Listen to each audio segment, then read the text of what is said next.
Welcome to today's video where we'll be diving into the fascinating world of superstitions.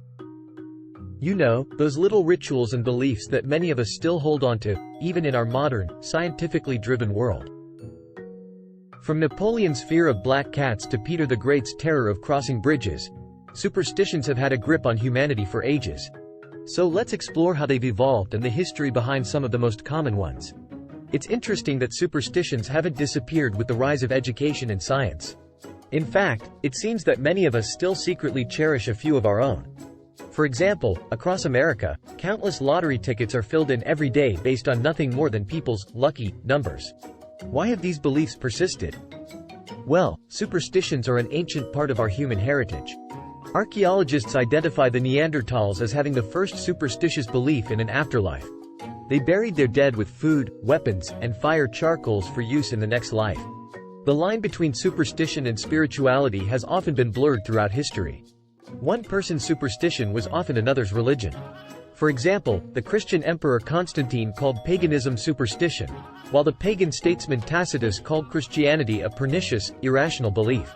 In earlier times, superstitions had purposeful origins and practical explanations. Primitive man, lacking knowledge of the laws of nature, developed a belief in unseen spirits to explain phenomena like lightning, thunder, and eclipses. To protect themselves in a chaotic world, ancient people adopted lucky charms like rabbit's feet, coins, and four-leaf clovers. When one amulet failed, they tried another, and in this way, thousands of objects, expressions, and incantations gained magical significance. Today, we still assign extraordinary qualities to ordinary things. A student's lucky pen, a horse player's lucky weather conditions. We're constantly seeking ways to impose our will on the world around us. There's barely anything in our environment that hasn't had a superstition woven around it. Mistletoe, garlic, apples, horseshoes, umbrellas, hiccups, stumbling, crossed fingers, and rainbows, to name just a few. Even though we now have scientific explanations for many once mysterious phenomena, life still holds enough unpredictability that we turn to superstitions in times of misfortune. So, with fingers crossed and our thumbs up, let's celebrate our most cherished irrational beliefs. The rabbit's foot. Dating back to pre-600 BC in Western Europe, the rabbit's foot has long been prized for its magical powers. This belief stems from ancient totemism, where each tribe worshipped an ancestral animal, using its parts as amulets or totems. The rabbit's mysterious burrowing habits and open-eyed birth gave it an aura of wisdom and knowledge of prenatal life. But it was its incredible fecundity that linked it to good luck and prosperity. Interestingly, the foot was always the preferred totem, as it was seen as a symbol of fertility long before Freudian interpretations. The horseshoe. The horseshoe is considered one of the most universal good luck charms. The Greeks introduced the horseshoe as a symbol of good fortune in the 4th century. It gained special power against evil in a legend involving Saint Dunstan, a blacksmith who later became the Archbishop of Canterbury. The horseshoe's magical powers were attributed to its iron composition and crescent moon shape, symbols of protection and fertility. Over time, the horseshoe became a powerful talisman against witchcraft, and was even used in oaths in place of a Bible. Just remember, it must be hung with points upward to keep the luck from draining out. The wishbone. The ancient origins of the wishbone is a 2,400-year-old custom from the Etruscans. This highly cultured civilization believed hens and cocks to be soothsayers, consulting the hen oracle for answers to life's questions. When a sacred fowl was killed, its collarbone was dried, and stroking it while making a wish granted the person access to the oracle's powers. The practice of two people tugging at the clavicle for the larger half came from a simple issue of supply and demand. Interestingly, the Etruscans chose the V-shaped clavicle because it resembled the human crotch, symbolizing the repository of life. This age-old superstition even influenced the expression, "get a lucky break," originally referring to winning the larger half of a wishbone tug-of-war. Knock on wood. Let's explore the ancient custom of knocking wood, which dates back 4,000 years to the North American Indians. In their culture, boasting about future accomplishments was considered bad luck. To neutralize this, they knocked on the base of an oak tree, seeking forgiveness from the sky god. The oak tree was revered for its strength, height, and numinous powers. This superstition later spread to different cultures, with each one holding different trees sacred. For Egyptians, it was the sycamore, while Germanic tribes preferred the ash. Today, we continue to knock on wood for good luck, even though we often find ourselves in a world of plastics and laminates, where real wood isn't always available. The four-leaf clover.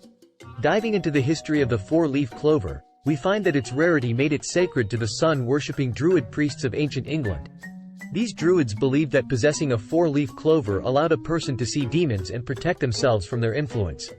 The Druids gathered in sacred oak forests throughout the British Isles and Gaul to perform various rituals, including collecting four-leaf clovers and sprigs of mistletoe.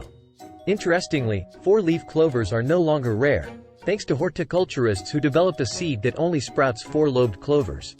Although this has made them more accessible, it has also diminished their uniqueness and the excitement of finding one in the wild. Crossed fingers. Exploring the origin of crossed fingers, this ancient custom initially involved two people crossing their index fingers, symbolizing unity and the dwelling place of beneficent spirits.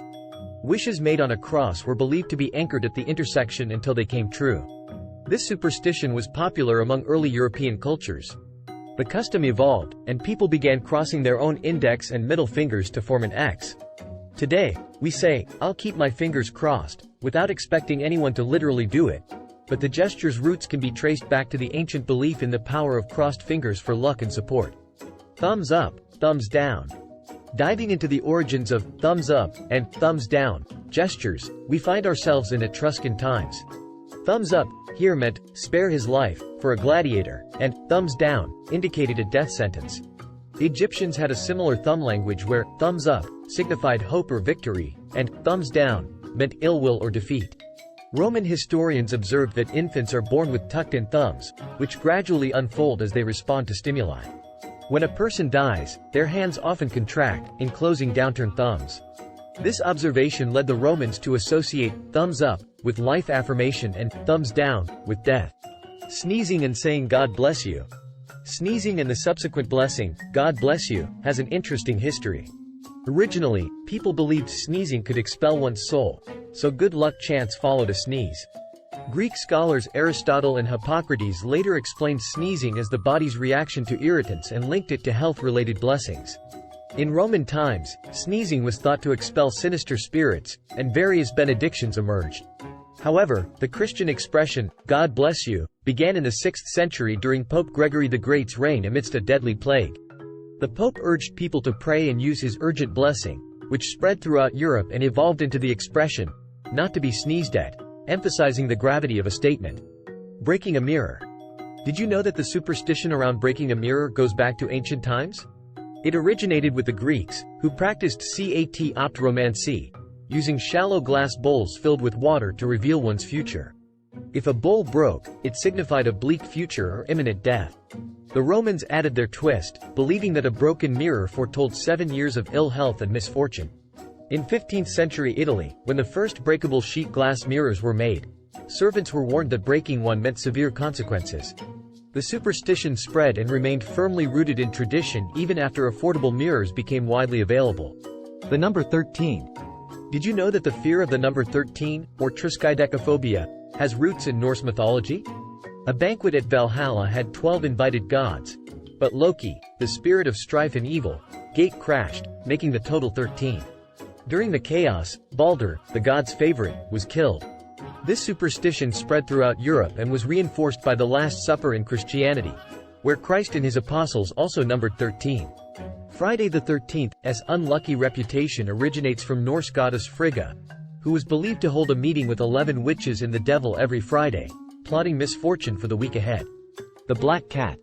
Did you know that fear of a black cat crossing your path is a relatively recent superstition originating from the Middle Ages in England? Cats, including black ones, were highly respected in ancient Egypt.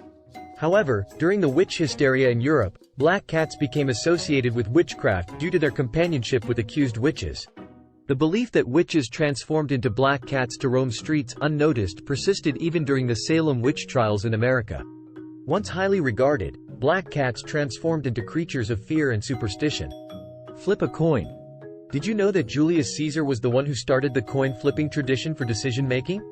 Although coins were first minted by the Lydians in the 10th century BC, it wasn't until Caesar's time that they were used to settle disputes. With Caesar's head on one side of every Roman coin, a head flip meant the emperor agreed with a decision, while tails indicated the opposite. This method was even used to settle serious litigation involving property, marriage, or criminal guilt. Truly a fascinating piece of history. Spilling salt.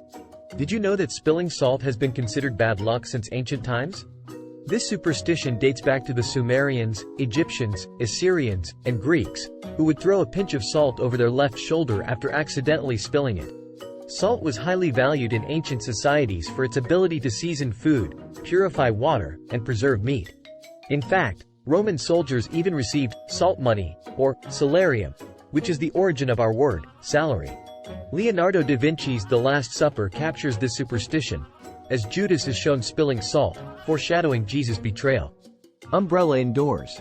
Did you know that the superstition of bad luck from opening an umbrella indoors dates back to ancient Egypt? Egyptians saw umbrellas as embodiments of the celestial goddess Nut and only allowed them above the heads of nobility. However, the modern belief originated in 18th century England due to the stiff, clumsy spring mechanisms of metal-spoked umbrellas. Opening one indoors could cause injury or damage, leading to the superstition as a deterrent. Today, superstition has shifted, and bringing an umbrella on a rainy day is thought to assure clear skies, while leaving it at home guarantees a downpour. Walking under a ladder. Ever wondered why walking under a ladder is considered bad luck? It dates back to ancient Egypt, where a ladder leaning against a wall formed a triangle, symbolizing a sacred trinity of gods. Disrespecting this sanctified space by walking through it was considered taboo. Later, Christians associated ladders with wickedness due to one leaning against Christ's crucifix. In the 1600s, criminals even had to walk under a ladder on their way to execution. If you do walk under a ladder, the ancient Romans had an antidote, the sign of the fico, a fist gesture with the thumb between the index and middle fingers. The evil eye. Have you ever heard of the evil eye? This ancient fear, originating from the Near East and Europe, has inspired phrases like, "If looks could kill." The evil eye was so feared that in the Middle Ages, anyone with an odd or canny gaze risked being burned at the stake. One theory behind the superstition is pupil reflection, where early humans feared their miniature reflection in another's eyes. The Egyptians had a unique antidote, kohl, history's first mascara, which both men and women wore. Dark circles around the eyes may have reduced glare, offering practical and superstitious protection against the evil eye. Stork brings baby. Have you ever wondered where the idea of a stork bringing babies comes from? In Scandinavia, mothers used to tell their children that a stork brought the new baby to their home. But why a stork? Well, early Scandinavian naturalists observed storks nesting on chimney stacks, returning year after year. These birds were known for their monogamous mating and caring for their elderly or infirm parents. Impressed by their gentle nature and convenient nesting habits, the stork became the ideal creature to deliver a baby down the chimney. This Old Norse legend was popular in Scandinavia for centuries and was later popularized worldwide by Hans Christian Andersen's fairy tales. Covering a yawn. Have you ever wondered why we cover our mouths when we yawn? The custom actually dates back to antiquity in the Middle East, and it originated from a fear that the soul and life itself might escape the body in one big breath.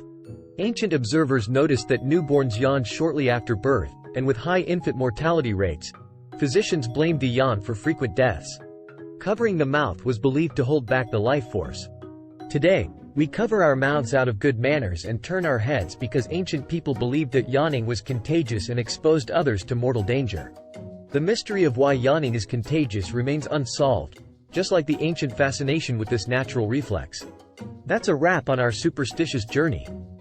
Subscribe for more amusing facts and entertaining content. It might just bring you good luck. Let us know in the comments section below what your superstitions are.